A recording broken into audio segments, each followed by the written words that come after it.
Salam sejahtera bagi kita semua. Pertama-tama marilah kita panjatkan puji syukur kehadirat Allah yang Maha Kuasa atas limpahan rahmat Beliau sehingga kita dapat melakukan atau menghadiri acara pada hari ini. Salawat dan salam tak lupa kita aturkan kepada junjungan Nabi besar Muhammad SAW dari dulu, sekarang hingga yaumil akhir. Yang ulun hormati Ibu Kepala TK Negeri Pembina Martapura sekaligus calon guru penggerak angkatan 10. Yang ulun hormati Bapak pengajar praktik Bapak Muhammad Mahari SPD dan ibu-ibu guru TK Negeri Pembina Martapura yang ulun sayangi. Baiklah, ulun akan membacakan susunan acara pada hari ini. Yang pertama yaitu pembukaan dan doa. Kedua, sambutan Kepala TK Negeri Pembina Martapura. Ketiga, pemahaman inti materi. Keempat, eksplorasi konsep. Kelima, refleksi. Dan keenam, penutup. Untuk membuka acara pada hari ini, marilah kita bersama-sama mengucapkan basmalah. Doa akan dipimpin oleh Ibu Fatin Adalia SPD. Kepada Ibu Fatin kami persilakan.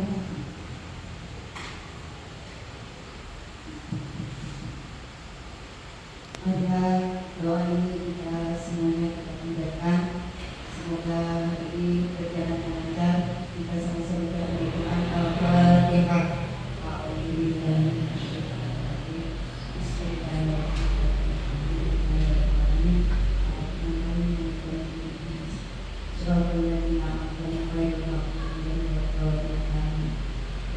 Bismillahirrahmanirrahim. Allahumma inna nas'aluka salamatan fid dini wa afiyatan fil jasadi wa ziyadatan fi amri wa barakatan fi rizqi wa tawbatan qabla al-maut wa rahmatan inda al-maut wa maghfiratan ba'da al-maut. Allahumma hawwin 'alaina fi sakratil maut wa najatan minan nar wa bisa rabbana la tuzigh qulubana ba'da idh hadaytana wa hab lana min ladunka rahmatan innaka antal wahhab. Rabbana atina fid dunya hasanah wa fil akhirati hasanah wa qina adzabannar. Wassallallahu ala sayyidina Muhammad. Assalamualaikum warahmatullahi wabarakatuh. Waalaikumsalam warahmatullahi wabarakatuh. Terima kasih kepada Ibu Fatin yang telah memimpin doa tadi. Semoga dengan doa tadi acara kita pada hari ini berjalan dengan lancar. Amin ya rabbal alamin.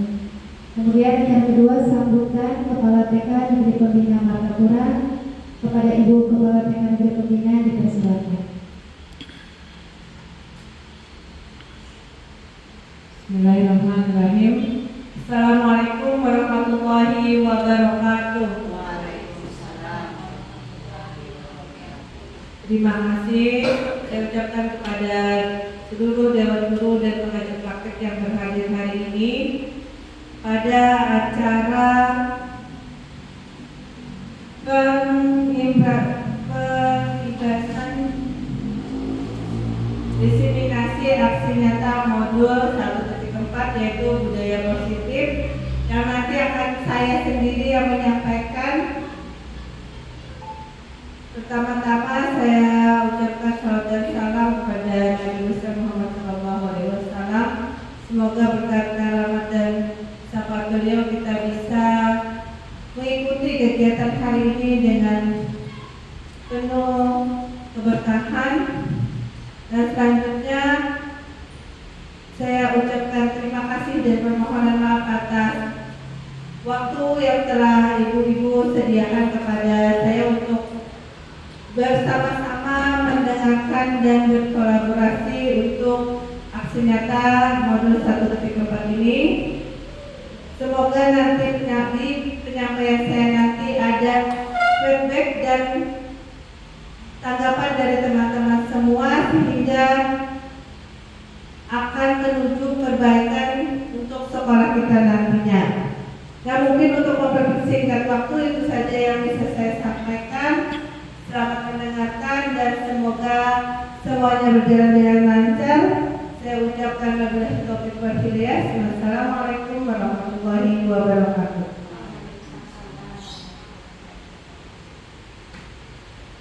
Acara yang ketiga yaitu pemahaman inti materi sekaligus kepada Ibu Pia Yuni, kami persilakan.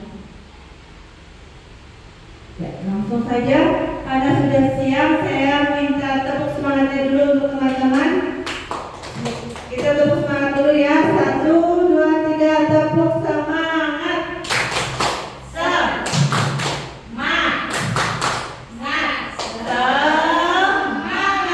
Terima kasih.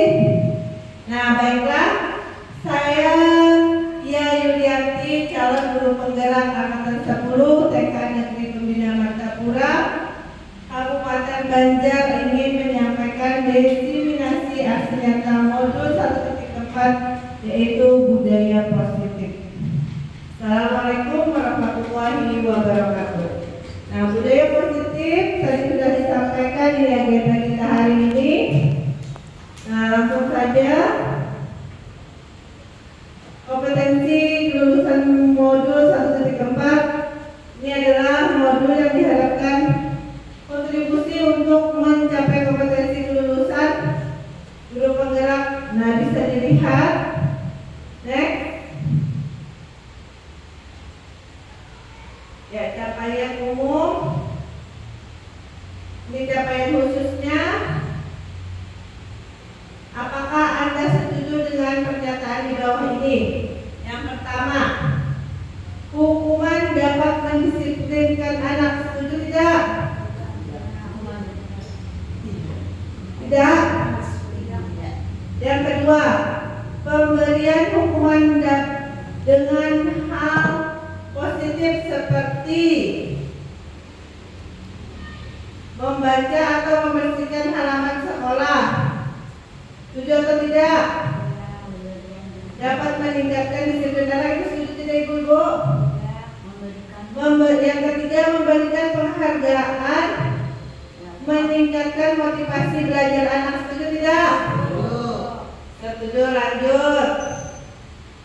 Nah, materi diseminasi kita hari ini yaitu disiplin positif dan nilai-nilai kebijakan universal. Yang kedua yaitu teori, motivasi, hukuman, dan penghargaan, serta segitiga restitusi. Yang keempat, posisi kontrol, restitusi, segitiga restitusi.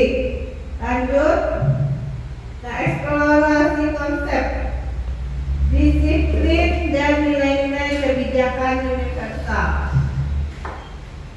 Perubahan paradigma kegiatan kepala tangan, ini contoh saja ya Ibu. Ada A dan B. Saya dan teman saya, sobeklah secari kertas, tuliskan benda atau sesuatu yang sangat berharga untuk Anda, letakkan di salah satu tangan Anda dan genggam kepala. Di permainan, teman Anda mencoba sekuat tenaga dengan berbagai cara meminta Anda memberikan benda tersebut. Bisa membujuk, mengancam, menghardik, merayu, menyuap, apa saja agar bisa membuka kepala tangan Anda. Apa yang akan terjadi? Bisa kita coba? Anda tuliskan di tangan masing-masing kertas, lalu salah satu teman Anda mencoba membujuk untuk Anda supaya bisa membuka tangan tersebut. Kira-kira bagaimana caranya? Apakah Anda sekuat tenaga mempertahankan agar teman Anda tidak bisa melihat, atau Anda tergoda dengan segala bujuk rayu teman-teman Anda? Kita coba.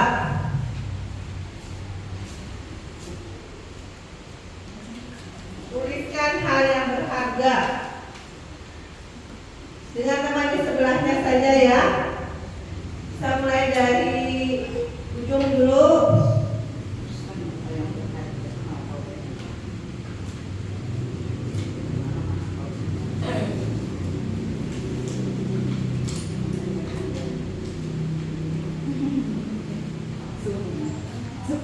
Yang benar. jadi pasti BRI. Kalau sudah, salah satu teman meminta Anda untuk membuka kepala tangan Anda. Boleh Ibu Nurul dulu sama Ibu Maria. Siapa dulu yang mau membuka, yang mau membujuk dan yang lipat kertas?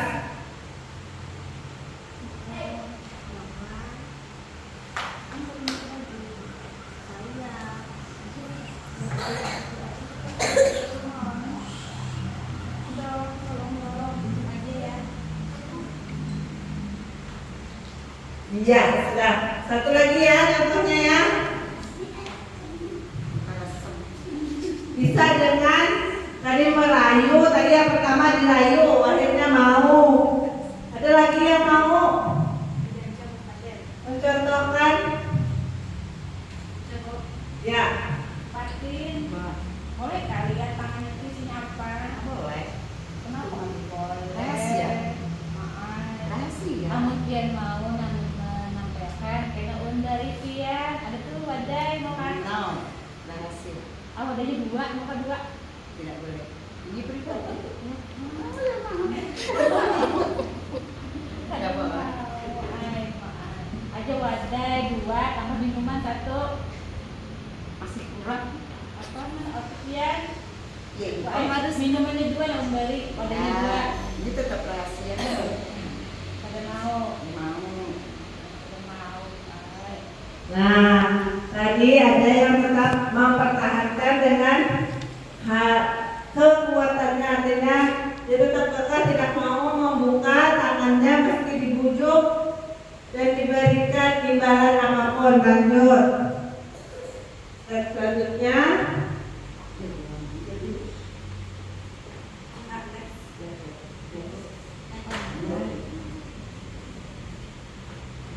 pemahaman paradigma teori kontrol. Ilusi guru mengontrol murid, ilusi bahwa kritik dan membuat orang merasa bersalah dapat menguatkan karakter, ilusi bahwa semua penguatan positif, efektif dan bermanfaat, ilusi bahwa orang dewasa memiliki hak untuk. Nah, sesungguhnya siapa yang memiliki kontrol itu sesungguhnya adalah diri kita sendiri. Jadi apapun tekanan dari luar, kalau kita tidak mau membuka diri, seperti kita tidak mau menuju arah kebaikan, artinya meskipun kita dapat apapun dari orang sekitar, jika kita tidak membuka diri, maka tidak akan terjadi posisi kontrol orang tersebut. Begitu juga dengan nanti peraturan yang akan kita keyakinan yang akan kita buat. Di sini ada stimulus respon dan teori kontrol. Kita mencoba mengubah orang agar berpandangan sama dengan kita. Tapi kalau di teori kontrolnya, kita berusaha memandang orang lain tentang dunia. Di stimulus respon, perilaku buruk dilihat sebagai suatu kesalahan. Sedangkan di teori kontrol, semua perilaku memiliki tujuan. Artinya ada alasan tertentu seseorang berbuat sesuatu. Ya, orang lain di stimulus respon, orang lain bisa mengontrol saya. Padahal tadi sudah disampaikan bahwa teori kontrol tersebut hanya Anda yang bisa mengontrol diri Anda. Makanya tadi kalau kita tidak mau dikontrol orang lain, tidak mau membuka diri, maka seperti apapun peraturan kita tidak akan bisa mengerjakannya, tidak mau mengerjakan, karena kalau kita merasa membuka diri untuk menerima pembelajaran atau sesuatu hal yang baru, maka itu dari dalam diri kita sendiri. Stimulus respon pemaksaan ada pada saat bujukan gagal. Kayak tadi ya, kasus yang pertama tadi sudah diberikan hadiah atau imbalan, saya kasih kue, saya kasih minum,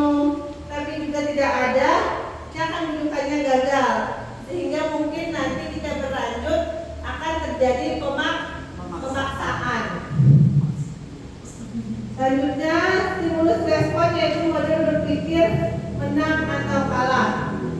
Nah, pada teori kontrol, model berpikir menang dan menang. Tidak ada istilah kalah. Betul. Nah, ini disiplin positif teori kontrol yang disampaikan oleh William Glasser. Anda tidak bisa mengontrol orang lain, hanya Anda yang bisa mengontrol diri Anda. Semua perilaku memiliki tujuan. Nah, jadi Anda tidak bisa mengontrol orang lain, hanya Anda yang bisa mengontrol diri Anda. Itu merupakan makna dari disiplin. Belajar kontrol diri dengan menggali potensi kita agar tercapai tujuan mulia, yaitu selalu menjadi seseorang yang kita inginkan berdasarkan nilai-nilai yang kita hargai. Itu untuk diri kita sendiri. Nah, semua perilaku itu memiliki tujuan. Penjabarannya merupakan teori motivasi yang terdiri dari teori motivasi itu pasti terjadi untuk yang pertama bisa jadi untuk menghindari hukuman, bisa jadi untuk mendapatkan imbalan. Nah, teori ini merupakan motivasi yang bersifat eksternal atau ekstrinsik.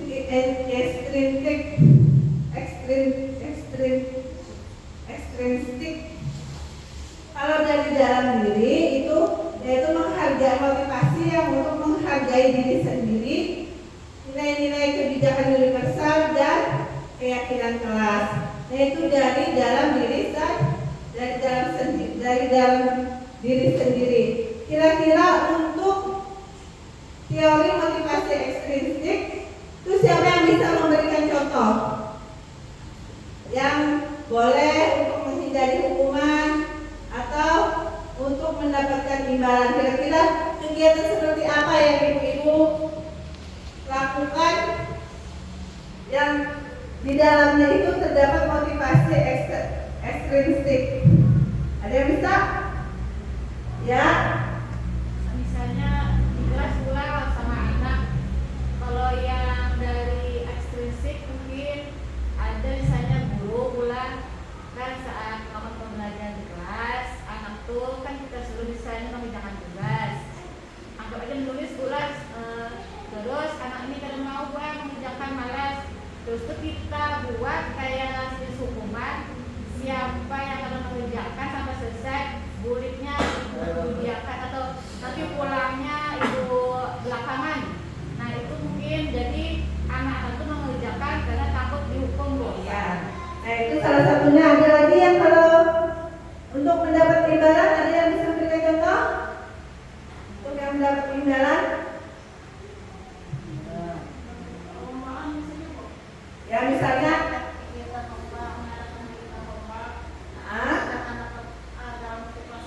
misalnya dan warna siapa yang bagus hasilnya kita beri hadiah, jadi yang lain otomatis akan termotivasi juga ya. Nah, sedangkan itu motivasi dari guru untuk anaknya, itu kan dari eksternal, dari luar.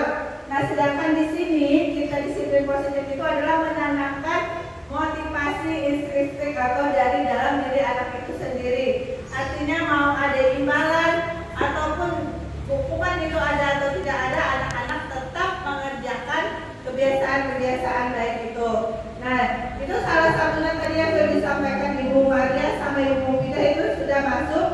Kalau untuk diri kita sebagai guru biasanya kita datang pagi-pagi supaya aku datang harus pagi-pagi supaya tidak terlambat, ada dapat hukuman dan dapat teguran dari kepala sekolah. Nah, itu kan ibaratnya masih termotivasi karena takut ada hukuman. Aku kedua izin takut dan dapat hukuman. Nah, itu termasuk motivasi eksternal masih. Jadi ada juga yang berpikir, wah harus semangat nah mengerjakan semua tugas-tugas kewajiban sebagai guru supaya dapat penghargaan dari kepala sekolah, supaya dipuji. Nah, itu termasuk motivasi motivasi eksternal. Nah, sedangkan motivasi internal itu menghargai diri sendiri, ada atau tidak ada penghargaan dan hukuman, itu kita sudah menjalaninya sesuai dengan keyakinan hati, karena kita merasa menghargai diri kita sendiri. Apapun yang kita kerjakan itu artinya berdampak untuk kita sendiri.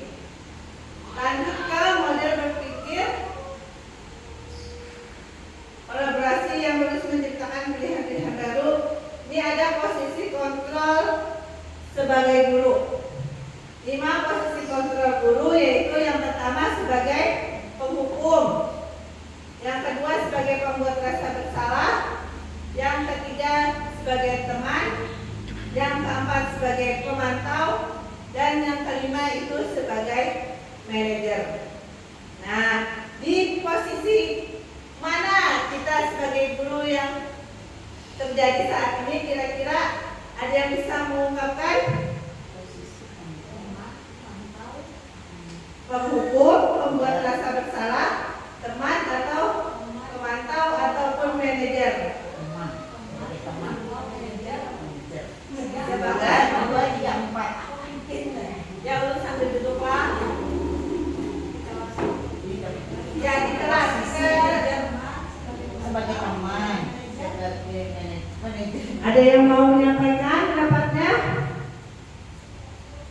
Sebagai apa posisi kita di dalam kelas? Apakah sebagai penghukum? Apakah sebagai pembuat rasa bersalah? Atau sebagai teman bagi anak? Atau sebagai pemantau? Atau sebagai manajer? Silakan. Kalau ulun memilih yang nomor 3 sebagai teman. Ya, boleh. Kalau yang lain ada pendapatnya? Ya, memilih sebagai manajer kelas, manajer kelas. Ada lagi? sebagai teman, sebagai pemantau, sebagai manajer. Iya. Nah, sekarang guru minta satu-satu. Kenapa alasannya memilih sebagai teman? Jadi ulun memilih sebagai teman supaya anakku tidak merasa takut dengan kita. Jadi segala sesuatu yang mau dikomunikasikan atau mau dibicarakan, dia tidak takut dengan kita sebab kita menganggap anak itu sebagai teman. Jadi dia tidak akan merasa takut. Ya. Nah, yang tadi sebagai manajer, silakan Bu. Ulun memilih sebagai manajer karena kita seorang guru di kelas itu tingkah perilaku kita selalu diikuti oleh anak dan kita selalu menghidupkan aturan di dalam kelas. Jadi apapun yang kita lakukan itu anak akan mengikuti kita dengan arahan yang baik. Yang tadi menentukan sebagai posisi teman dan manajer, silakan Ibu. Sebagai teman agar anak-anak merasa nyaman bersama kita saat kelas. Sebagai pemantau, kita selalu mengawasi anak-anak agar kondisi di kelas tidak ada yang tersakiti, tidak ada yang terbuli. Jadi anak selalu dipantau. Kalau manajer, kita sebagai pemimpin di kelas memberikan pandangan positif. Sebagai pemimpin memberikan nilai-nilai positif terhadap anak. Iya. Terima kasih. Ya, terima kasih atas jawabannya. Nah, meskipun belum ada penjelasan ataupun titik terang dari saya mengenai 5 posisi kontrak seorang guru tadi, saya rasa sudah ada jawaban yang tepat, yang mana kita sebagai guru harus berada di posisi tersebut, yaitu akan saya jelaskan nanti mungkin supaya teman-teman bisa memahami dulu. Ini kita lanjut ke pemahaman kebutuhan dasar manusia itu dulu. Pada dasarnya kita ataupun anak didik kita itu memiliki 5 kebutuhan dasar manusia, yaitu bertahan hidup, penguasaan, kasih sayang dan rasa diterima, kesenangan serta kebebasan. Nah, dari dua posisi ini, kebutuhan dasar dan posisi kontrol itu nanti akan menjadi dasar kita Nyusun segitiga restitusi. Next dulu ya Bu, nanti kita kembali ke 5 posisi kontrol tadi. Nah, apakah makna dari disiplin itu sendiri? Kata disiplin berasal dari bahasa Latin yang artinya belajar. Makna asal dari kata berkonotasi dengan disiplin diri dari murid-murid Socrates dan Plato. Disiplin diri membuat orang menggali potensinya menuju sebuah tujuan apa yang dia hargai. Namun dalam budaya kita makna kata disiplin telah berubah menjadi sesuatu yang dilakukan seseorang pada orang lain untuk mendapatkan kepatuhan. Kecenderungan umumnya adalah menghubungkan kata disiplin dengan ketidaknyamanan, bukan dengan apa yang kita hargai atau pencapaian suatu tujuan mulia. Nah, nilai-nilai kebijakan universal ini bisa dibaca. Nah, ini 5 profil pelajar Pancasila, yaitu beriman, bertakwa kepada Tuhan Yang Maha Esa, dan berakhlak mulia, mandiri, bernalar kritis, berkebinekaan global, bergotong royong, dan kreatif. Nah, kita masuk ke teori motivasi, hukuman, dan penghargaan serta restitusi. Untuk mana ini tadi ya, kita sudah bahas di bagian pertama. Ini motivasi eksternal. Untuk menghindari ketidaknyamanan hukuman yang terjadi apabila saya tidak melakukannya, yaitu tadi karena takut adanya hukuman, maka kita terpaksa melakukan kegiatan tersebut. Yang kedua, untuk mendapat imbalan dari orang lain. Misalnya saya ikut seminar supaya dapat sertifikat, supaya menambah nilainya, itu kan masih termasuk motivasi eksternal. Nah, untuk menghargai diri sendiri, saya akan menjadi orang yang seperti bila saya melakukannya, yaitu baru muncul dari dalam diri kita sendiri, yaitu motivasi internal dengan tujuan disiplin positif. Lanjut, nah menurut Ki Hajar Dewantara, mereka itu artinya tidak hanya terlepas dari perintah, akan tetapi juga cakap berbuat, juga cakap buat memerintah diri sendiri. Nah, ini ungkapan dari Ki Hajar Dewantara. Lanjut, apa itu restitusi? Restitusi adalah proses menciptakan kondisi bagi murid untuk memperbaiki kesalahan mereka. Nanti ada hubungannya dengan 5 posisi kontrol dulu tadi, sehingga mereka bisa kembali pada kelompok mereka dengan karakter yang lebih kuat. Restitusi juga merupakan proses kolaboratif yang mengajarkan murid untuk mencari solusi untuk masalah mereka dan membantu murid berpikir tentang orang seperti apa mereka ingin menjadi, tujuan mulia, dan bagaimana mereka harus berperilaku, harus memperlakukan orang lain. Itu menurut Dosen 2004. Lanjut. Nah, ini ciri-ciri 9 ciri-ciri restitusi, yaitu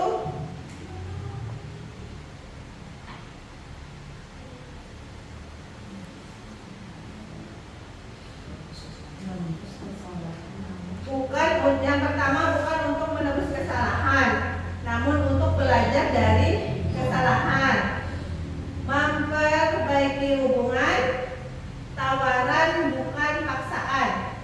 Yang keempat, restitusi menuntun untuk melihat ke dalam diri. Yang kelima, restitusi mencari kebutuhan dasar yang mendasari tindakan.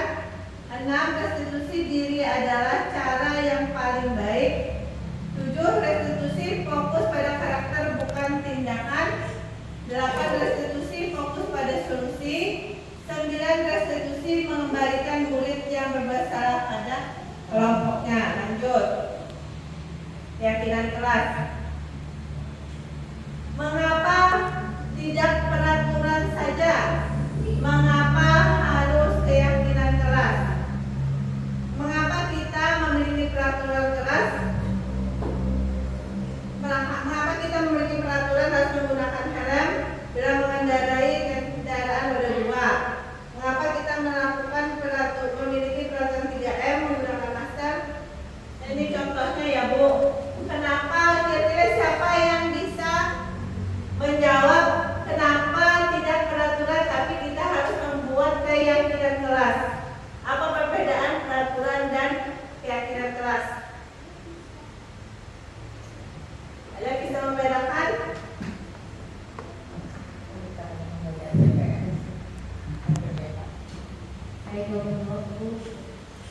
apa perbedaan peraturan dengan kegiatan kelas?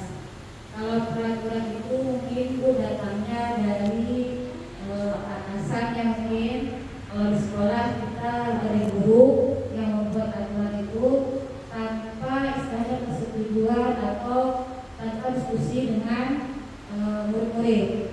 Sedangkan kegiatan kelas itu adalah bukan peraturan Bu ya, itu lebih kepada mungkin keyakinan kita membentuk suatu nanti aturan yang bisa disepakati bersama, yang dimana kegiatan kelas ini dibuat oleh murid itu sendiri Bu, dan tidak ada hukuman. Itu mungkin lebih kepada konsekuensi aja. Ya, benar sekali. Nah, jadi itulah perbedaan kenapa kita tidak memakai kata peraturan tetapi memakai keyakinan kelas. Karena kalau keyakinan kelas itu kita bikin atas dasar kesepakatan bersama dan itu disusun bersama antara guru dan peserta didik. Artinya tidak ada peraturan yang diberikan satu arah saja, tetapi dua arah. Artinya anak tidak merasa terbebani dengan adanya keyakinan kelas karena itu hasil kesepakatan mereka masing-masing di dalam kelas. Next. Ini budaya positif. Akhirnya nanti terbentuk peraturan kelasnya untuk ini contoh-contoh kesepakatan kelas. Kesepakatan datang tepat waktu, mengucap salam, menjaga kebersihan sekolah, berdoa sebelum dan sesudah kegiatan, aktif dalam pembelajaran, tertib. Nah, lanjut.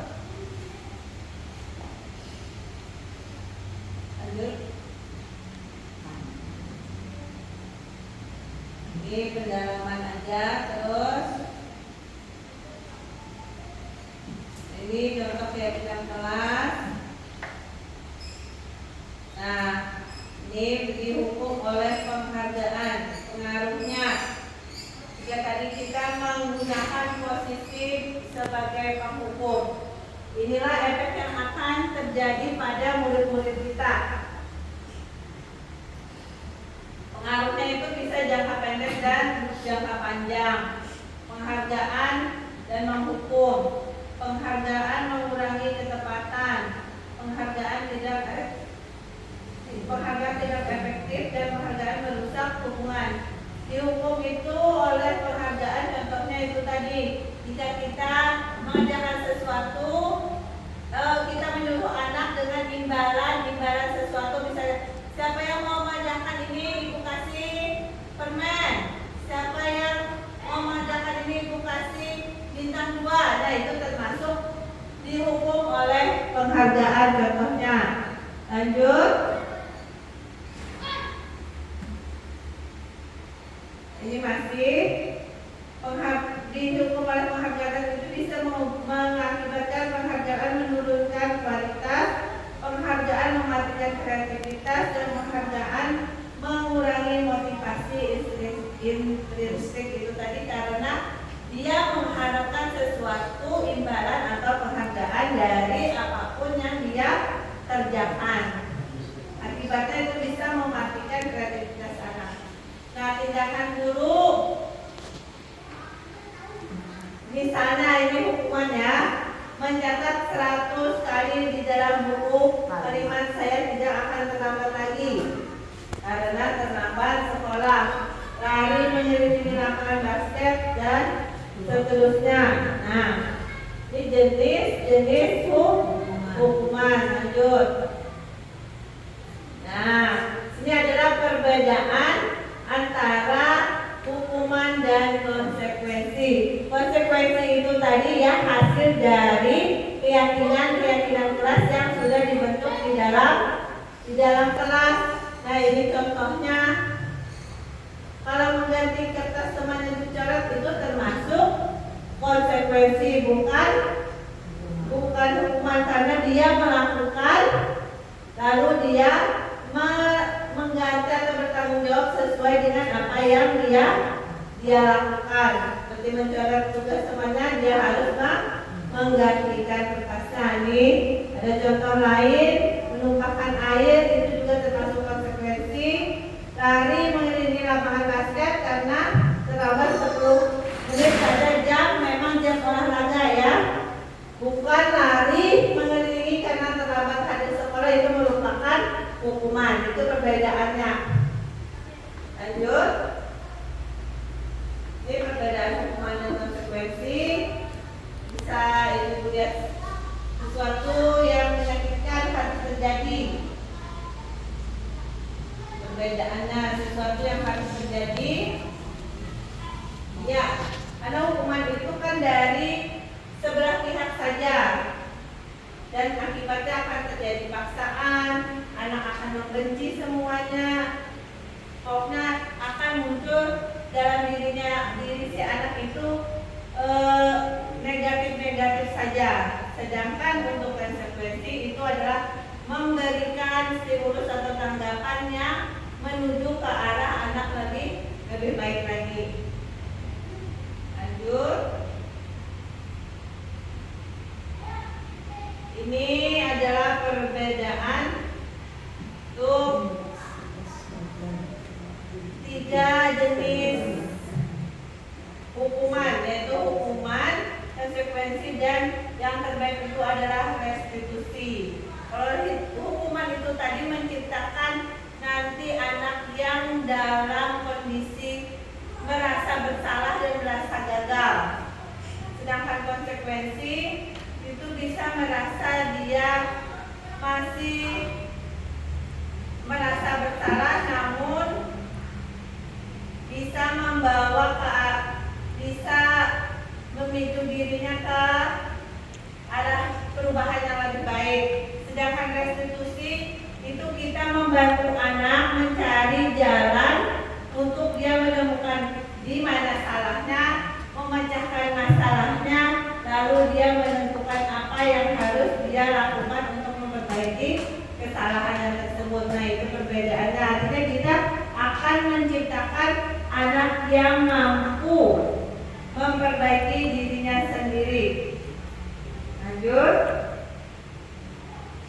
Ini masuk ke materi kebutuhan dasar manusia dan dunia berkualitas. Lanjut. 5 posisi kontrol guru ya. Nah, ini tadi kira-kira yang mana dari penjelasan ini yang terbaik? Kalau kita guru sebagai penghukum, kita seolah-olah merasa menjadi sebagai penguasa dan anak akan merasa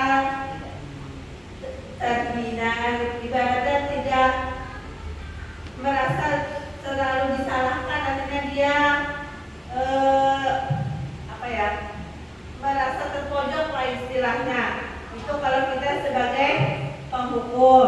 Nah, kalau kita sebagai pembuat orang yang merasa bersalah, kita pasti, aduh, ibu kecewa dengan perbuatan kamu. Itu kalimat-kalimat yang bisa kita sampaikan ke anak sehingga anak merasa penyesalan di dalam dirinya. Aduh, aku jadi tidak enak. Jadi anak merasa akan tidak enak, sehingga kembali lagi ke posisi negatif, karena dia merasa tidak merasa tersudutkan karena si gurunya tadi berkata, ibu kecewa, seharusnya kamu tidak seperti itu. Nah, dia kan jadinya merasa dipojokkan. Kalau untuk posisi teman itu sebenarnya sudah bagus, terutama di usia anak TK. Tetapi kelemahannya, jika kita berposisi sebagai teman, maka anak akan tergantung kepada kita. Jika kita tidak ada, mungkin dia akan berbuat tidak sesuai dengan keyakinan karena dia merasa tergantung dengan salah satu guru. Itulah karena kita memposisikan kita sebagai teman dengan anak, sehingga anak nanti seperti menganggap sepele lah.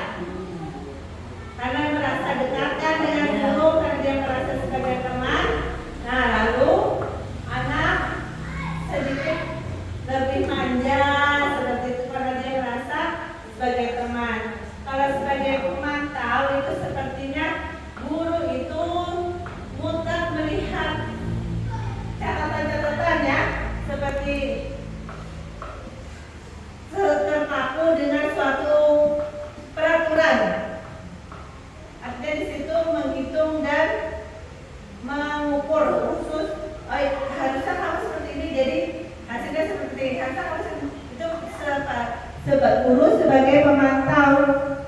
Jadi anak merasa seperti dia diawasi, dia tidak kreatif, tidak bebas. Nah itu kalau guru sebagai pemantau. Sedangkan yang terbaik yaitu guru sebagai manajer.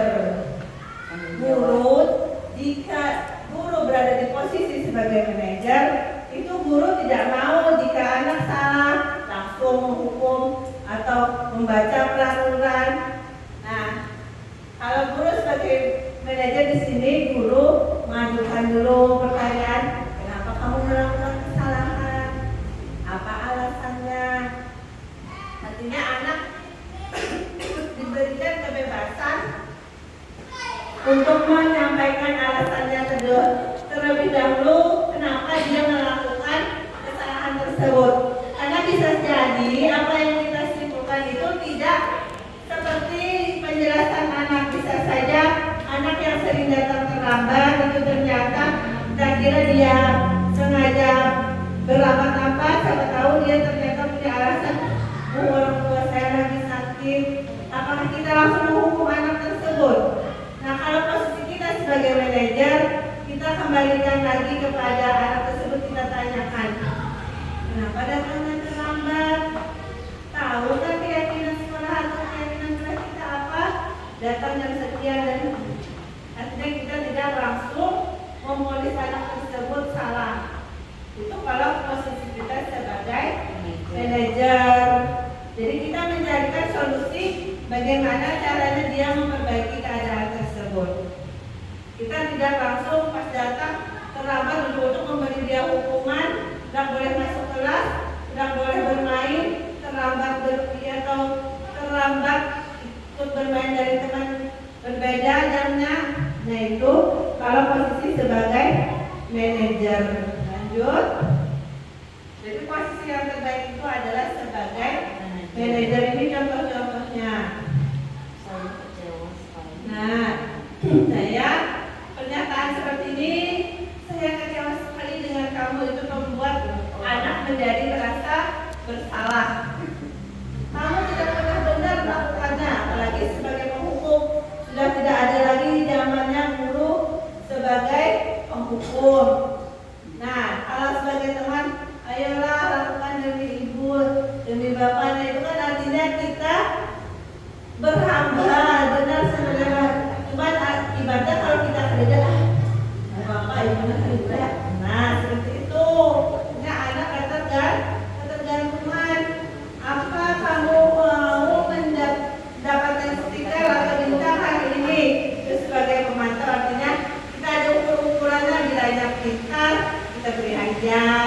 Bilanya ada apa-apa, kita akan beri apa-apa. Bilanya itu sebagai pemantau. Nah, kalau sebagai manajer, bagaimana kamu bisa menyelesaikan masalahnya? Artinya kita diberi kesempatan kepada anak untuk menyelesaikan masalahnya sendiri dengan mengembalikan lagi ke keyakinan keras yang sudah dibuat bersama-sama tadi.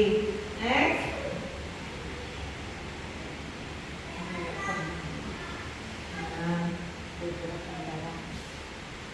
Lanjut aja Bu, ini masih contohnya.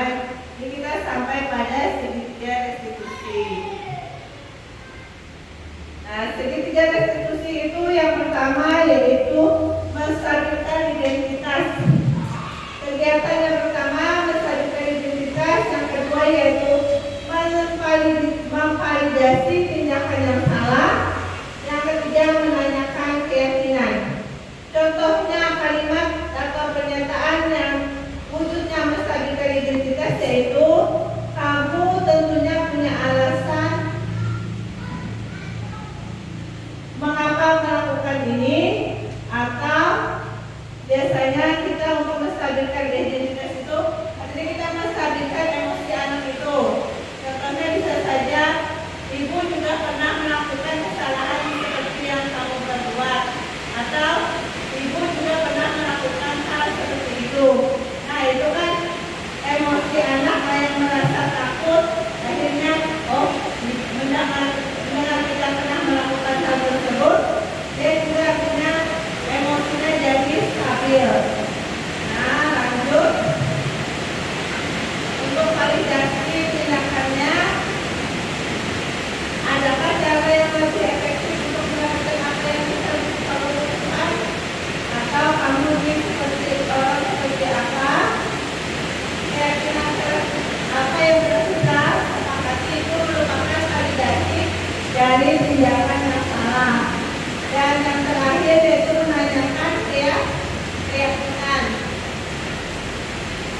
kira-kira untuk menanyakan keyakinan itu, nah kita kembalikan lagi.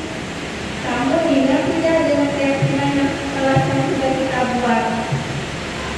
Jika anak merasa sudah ingat, maka dia akan menyadari apa yang sudah dia lakukan.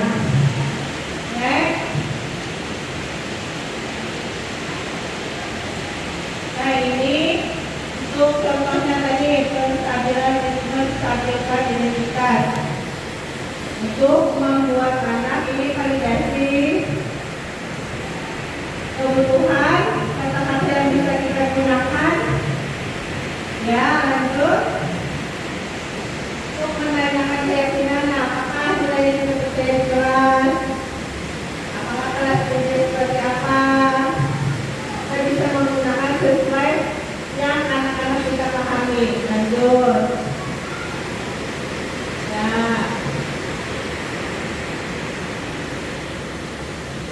Lanjut tadi Bun. Nah ini sampai ke refleksi.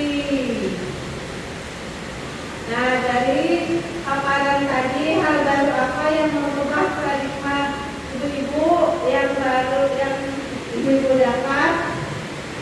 Terus perasaan apa yang muncul selama mengikuti sesi ini, khususnya mengenai makna disiplin dan motivasi intrinsik. Yang ketiga, peran abang seperti apakah yang ibu-ibu telah lakukan selama mengikuti peran abang seperti apa yang saya telah lakukan selama mengikuti modul ini, serta saya akan menjadi among yang seperti apakah setelah mengikuti modul ini. Nah itu among itu adalah penuntun menurut Ki Hajar Dewantara atau pendamping anak. Lanjut.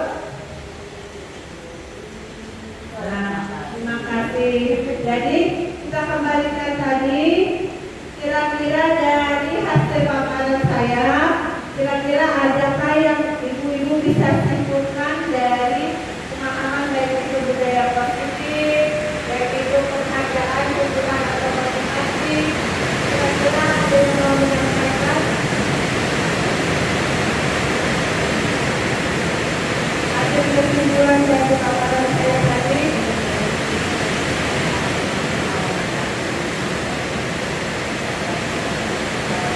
Apakah ada pertanyaan mungkin dari Ibu mengenai apa yang saya sampaikan?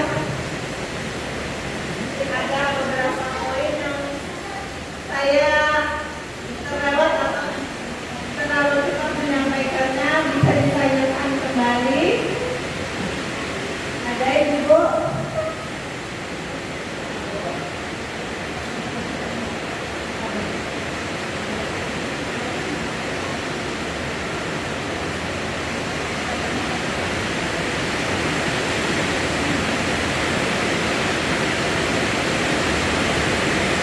Mungkin kalau tidak ada pertanyaan ataupun tanggapan,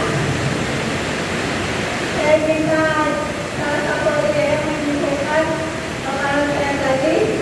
Mungkin dari Ibu Bunda silakan menyampaikan kesimpulan dari hasil paparan saya tadi yang bisa Ibu tangkap atau Ibu pahami.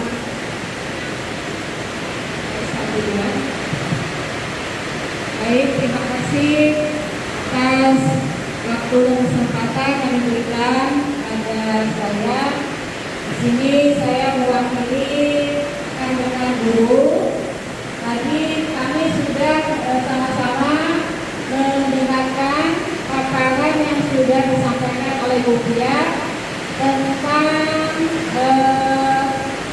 budaya positif, tentang disiplin positif, segitiga restitusi, dan juga tadi tentang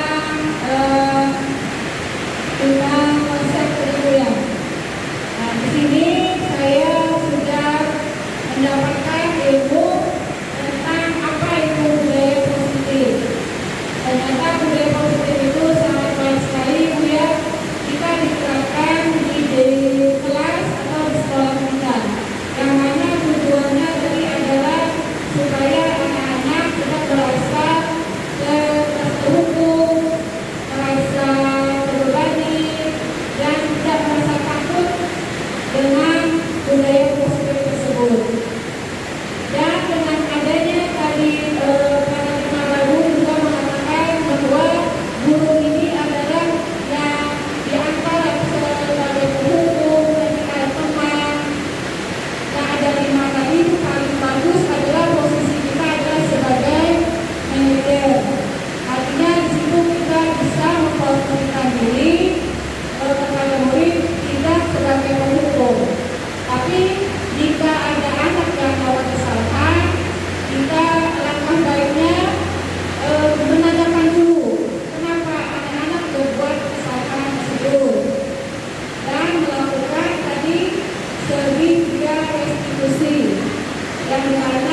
Ya, terima kasih Ibu Mulia.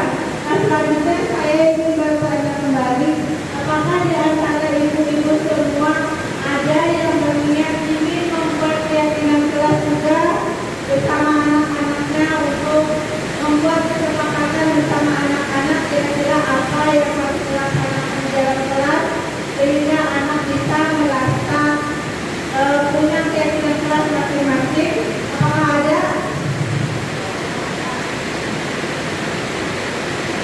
Ibu ya, ini ya, saya alhamdulillah kelompok ada membuat kesepakatan kelas walaupun tidak secara tertulis. Itu ada kemarin turun diceritakan ke anak-anak seperti contohnya kalau masuk ke dalam kelas, anak-anak kalau sudah masuk ke dalam kelas, anak-anak itu seperti apa? Apakah lari, apakah jalan-jalan dalam kelas? Enggak Bu, kalau sudah dalam kelas duduknya yang rapi Bu. Nah itu anak-anak sendiri Bu yang menyebutkan itu, bukan dari gurunya. Nah terus kalau sudah duduknya sudah rapi, terus pada saat ibu menyampaikan pelajaran, anak ibu sikapnya seperti apa? Nah mereka sendiri Bu yang menjawab, dengarkan Bu, tidak boleh bicara Bu, tidak boleh lari-lari Bu, tidak boleh kalau masuk Bu, dan seperti itu. Dan juga kalau yang main di luar, sebelum main keluar biasanya saya juga membuat kesepakatan sama anak-anak, kalau main di luar boleh kata saya, tapi anak itu harus seperti apa nanti? Gak boleh dorong-dorong Bu. Nah itu bisa anak-anak itu baik tanpa kita apa namanya, anak-anak itu jangan dorong-dorong kita tidak seperti lagi Bu. Tapi kita hanya menanyakan kalau main di luar apa ya? Gak boleh dorong-dorong Bu, gak boleh rebutan Bu. Nah tapi konsekuensinya kalau misalnya anak itu dorong-dorong teman, misalnya ada berlari, kita main berhenti ya di luar, kita masuk lagi. Saya seperti itu. Ya, nah itu merupakan salah satu juga konsep keyakinan kelas yang sudah dibuat. Mungkin nanti dari Ibu tidak bisa membuat seperti gambar gambar di dalam kelas, itu dalam bentuk gambar misalnya kalau bermain yang saling bergantian, nah itu caranya gambarnya itu kan supaya kita akan bisa dari jenjang usia TK, ibaratnya anak belum bisa membaca. Jadi kita tempel saja peraturan-peraturan yang keyakinan kelas tadi lewat gambar-gambar.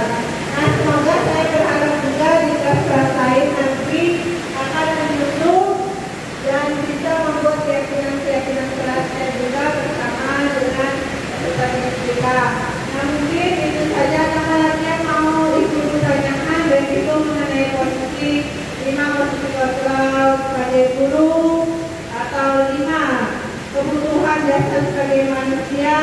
Nah jadi ibaratnya apapun kegiatan anak seperti yang anak ada contohnya yang suka minta makanan anak, ternyata di situ kita bisa menggali lagi lewat restitusi, sehingga restitusi kita bisa menanyakan apa alasannya selalu minta makanan ke anak teman-teman yang lain, selalu minta.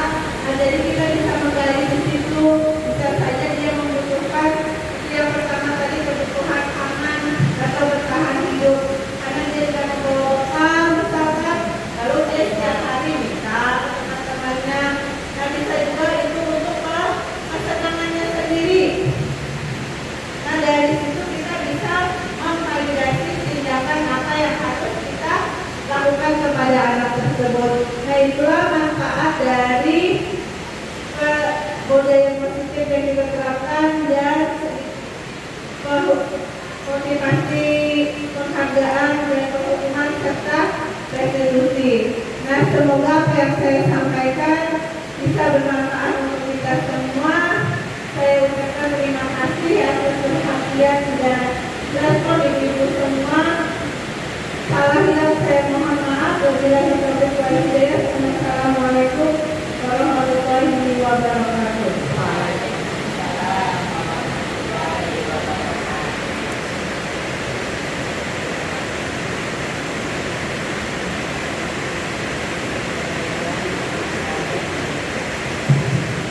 Baik.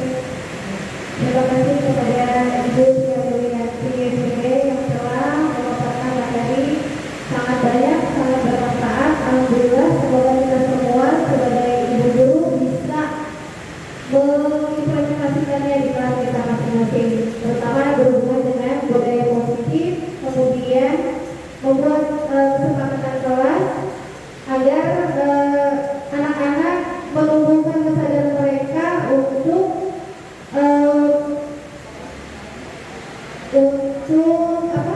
sadar terhadap peraturan yang ada di kelas karena sudah dibuat dengan bersama-sama. Nah, kemudian acara selanjutnya yaitu penutup. Untuk menutup acara kita hari ini, marilah bersama-sama kita mengucapkan hamdalah. Ulun sebagai buah acara mohon maaf jika ada salah kata ataupun perilaku yang kurang berkenan, dan akhiri dengan ucapan wabillahi taufiq wal hidayah. Wassalamualaikum